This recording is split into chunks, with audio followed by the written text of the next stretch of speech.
শেখ হাসিনা ছিলেন অপরাধের নিউক্লিয়াস এবং প্রাণভোমরা। তার বিরুদ্ধে সব অপরাধ প্রমাণ করতে পেরেছে প্রসিকিউশন। তাই সর্বোচ্চ সাজা চেয়ে জুলাই অগাস্ট হত্যা মামলায় যুক্তিতর্ক উপস্থাপন শেষ করেছে রাষ্ট্রপক্ষ।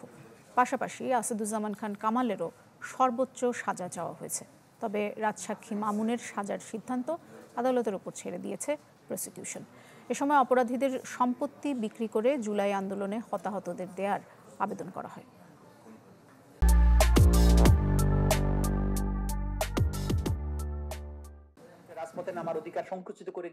শেখ হাসিনার বিরুদ্ধে ২৮ কার্যদিবসে ৫৪ জন সাক্ষী ও টানা ৫ দিনের যুক্তিতর্ক উপস্থাপনের ইতি টানল রাষ্ট্রপক্ষ।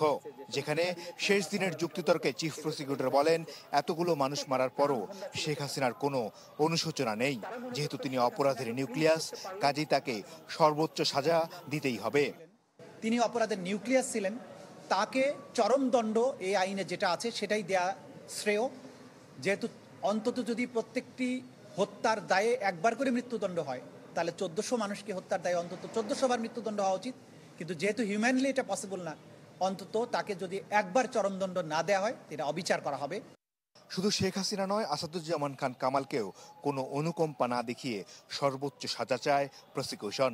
তবে রাজসাক্ষী মামুনের সাজা হবে কিনা সে বিষয়টি ছেড়ে দেওয়া হয় ট্রাইব্যুনালের ওপর। শিশু হত্যা তো আছেই, হত্যাকাণ্ডগুলোকেই তিনি জাস্টিফাই করেছেন, তার ব্যাপারেও কোনো রকমের অনুকম্পা দেখানোর সুযোগ নেই। কমান্ড স্ট্রাকচারে তিনি দ্বিতীয় পজিশনে ছিলেন, পুলিশ বাহিনীর উপরে তিনি ছিলেন, বিজিবি এবং পুলিশের সর্বময় কর্মকর্তা তিনি ছিলেন, মন্ত্রী ছিলেন। সে কারণে তার ব্যাপারেও আমরা চরম দণ্ড দেওয়ার কথা বলেছি।